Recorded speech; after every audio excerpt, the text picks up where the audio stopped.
بسم الله الرحمن الرحيم تبارك الذي بيده الملك وهو على كل شيء قدير الذي خلق الموت والحياة ليبلوكم أيكم أحسن عملا وهو العزيز الغفور الذي خلق 7 سماوات طباقا ما ترى في خلق الرحمن من تفاوت فارجع البصر هل ترى من فتور ثم ارجع البصر مرتين ينقلب إليك البصر خاسئا وهو حسير ولقد زينا السماء الدنيا بمصابيح وجعلناها رجوما للشياطين وأعتدنا لهم عذاب السعير وللذين كفروا بربهم عذاب جهنم وبئس المصير إذا ألقوا فيها سمعوا لها شهيقا وهي تفور تكاد تميز من الغيظ كلما ألقي فيها فوج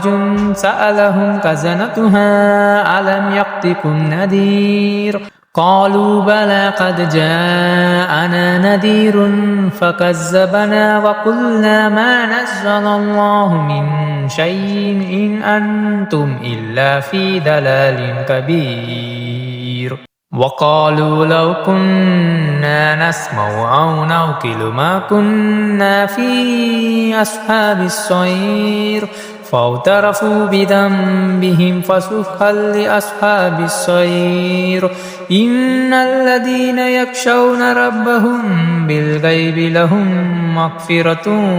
وأجر كبير وأسروا قولكم أو جهروا به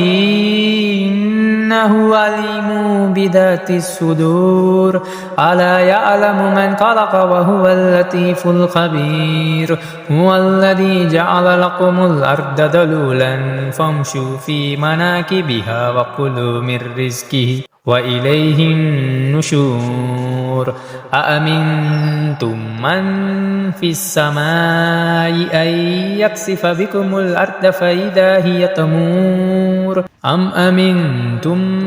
من في السماء أن يرسل عليكم حاسبا فستعلمون كيف نذير ولقد كذب الذين من قبلهم فكيف كان نكير أولم يروا إلى الطير فوقهم صافات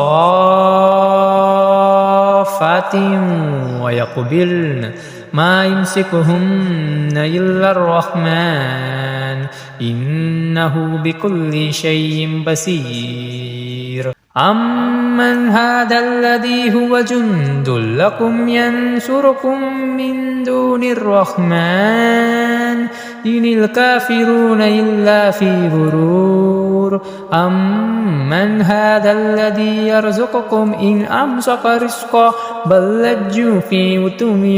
ونفور أفمن يمشي مكبا على وجهه أهدى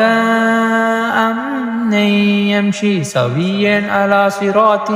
مستقيم قل هو الذي أنشأكم وجعل لكم السمع والأبصار والأفئدة قليلا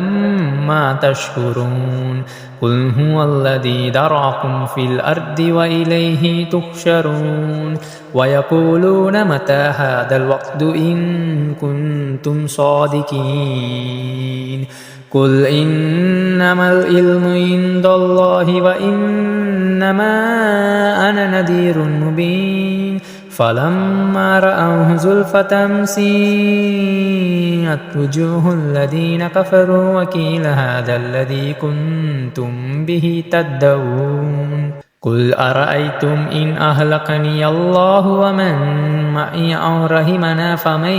يجير الكافرين من عذاب أليم قل هو الرحمن آمنا به وعليه توكلنا فستعلمون من هو في ضلال مبين قل أرأيتم إن أصبح ماؤكم لكم غورا فمن يأتيكم بماء معين